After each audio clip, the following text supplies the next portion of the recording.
thank you for staying with All Angles. A warm welcome to those who've just joined us. Could France be the first European country to be a part of Brics? Well, French President Emmanuel Macron has requested to attend the Brics meeting in August. We're told President Cyril Ramaphosa is the one that does the inviting as host. Let's speak to international relations expert Siphamandla Zondi now, who joins us now virtually. Mr. Zondi, thank you very much for your time here on eNCA. So does this move or this request by Emmanuel Macron not also show his alliance somehow to Russia, especially looking at the big topic around the world when it comes to Ukraine and Russia? Yes, good afternoon. It was always clear that as the stalemate on the battlefield continues, as the counteroffensive by Ukraine took a long time to happen, the impact of the war will continue. And many big countries can withstand this impact economically, but they cannot withstand it morally and politically. That there would begin to be moves to try and bridge the gaps and bridge the difference between those countries that believe that war is a solution, so a military victory for Ukraine is what will end this war, and those countries that believe that the biggest way, the best way to solve this is a peaceful solution. And I see Macron as an attempt in the center of Europe to try and break the quagmire and find other ways other than looking for military victory as the only way to do that. He did it earlier when he suggested that Europe should move on the basis of what he called strategic autonomy. Autonomy from who? Autonomy from the US. And that it must find its identity of some sort. And I guess Europe has followed completely the US script without the US following it itself.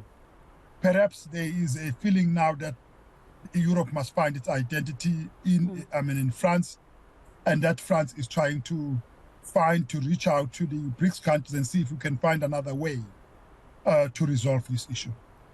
It would be a turning point, no doubt, Mr. Zondi, and it's unprecedented, really, for a Western leader to ask, any Brics leader of such to happen. But in terms of what Brics has been saying, as the nations that are part of Brics have been saying about de-dollarizing the dollar, does this also speak anything to that, or to that, the fact that that's what Brics eventually says it wants to achieve?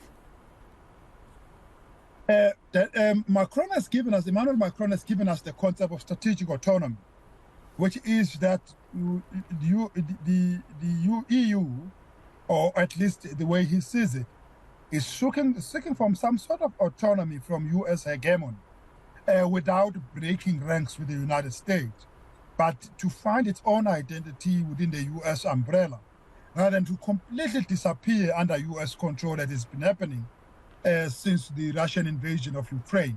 The EU completely lost its independence, completely lost its autonomy, and pretty much its decisions are now, its outlook is now decided in Washington.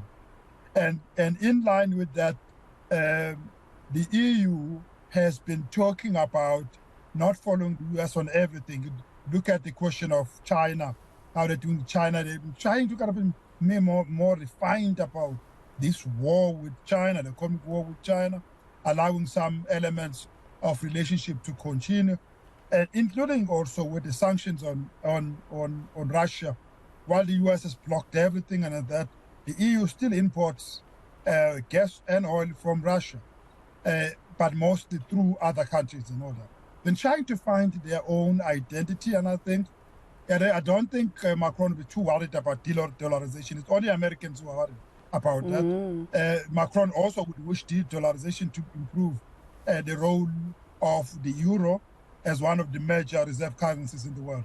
So I think it's trying to find some meeting points, and I think it's also worried lastly about the global system, global multilateral system, which cannot be fashioned by the EU alone.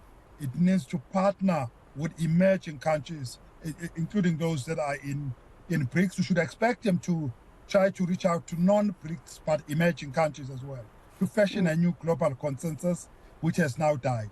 And of course, this also at the same time, Mr. Zondi, should be something that maybe the BRICS nations see as a compliment to have a European leader want to be part of the summit. Maybe it's also going to open up for more European leaders to ask to be invited to the summit. But does it not also put us between a rock and a hard place as South Africa? We have been put in between a rock and a hard place, asked to choose between many of our allies, including the West and Russia, for instance. Is this not also something else that also will make the world look at us even more? It's good for South Africa, because South Africa's outlook has always been, since 1994, one of a bridge builder, the one of relating with the East and relating with the West at the same time, the one of refusing to choose one or the other side, and benefit from relations with the two sides, and Macron's willingness to come to a body that Macron should see as hostile to the West is very interesting to do it. And that is why I'm thinking they are trying to act not like the United States, a kind of strategic autonomy, and be more open-minded. The EU has always been more open-minded, more open to relate with others, more open to relate on the basis of points of convergence and manage the points of disagreement. But in the past 2 years, it has kind of looked a lot more like the United States, where things are black and white, where you operate on the basis of friends and enemies. The EU has always worked on the basis of partners, which is a combination of people we are friendly to and people that we are enemies with, but we can cooperate in certain ways. I think that is where it is, and that is very close to how South Africa, Brazil, India especially operate on the basis of meeting relationship, and to some extent China as well.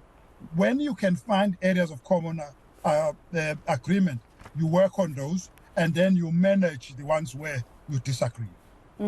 Just lastly, Mr. Zondi, the two biggest, nations when it comes to the BRICS nations are obviously, in terms of development, are obviously Russia and China. Will our president, even though we're the ones hosting this time, will he have to perhaps consult with Russia and China to see if they would be comfortable with Europe or one of the European countries coming to the summit? Will we have to consult?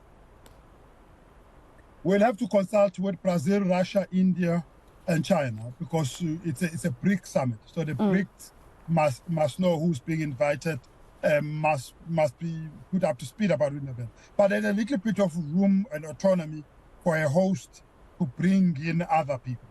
For example, when South Africa first hosted the summit, it invited 20 African countries. It just had to inform other BRICS members that we expect we could have this and not that. When Macron attends, or anybody else attends, I think there is almost about 40 countries that will also attend. Yeah. When those presidents attend, they will be attending not the main summit, but there will be a special meeting on the side of the summit, where the summit leaders meet with whoever else is met. I guess Macron will be met in that way. There will be an interaction with Macron, who's trying to build a bridge between G7, which he is a member of, and BRICS. And those meetings happen in the evenings, at the end of a summit, or before the summit, during the break at a summit. I think that is what will happen. So South Africa doesn't really need permission to bring in all sorts of partners. It's a spirit of BRICS that you bring all manner of people to interact with, and they would appreciate it, I think. And of course, we know that we signed with France yesterday to fight cybercrime in South Africa and in France. And I wonder, what these developments mean and why this is coming out now, especially because the call between Cyril Ramaphosa and France, Emmanuel Macron, came on the 3rd of June.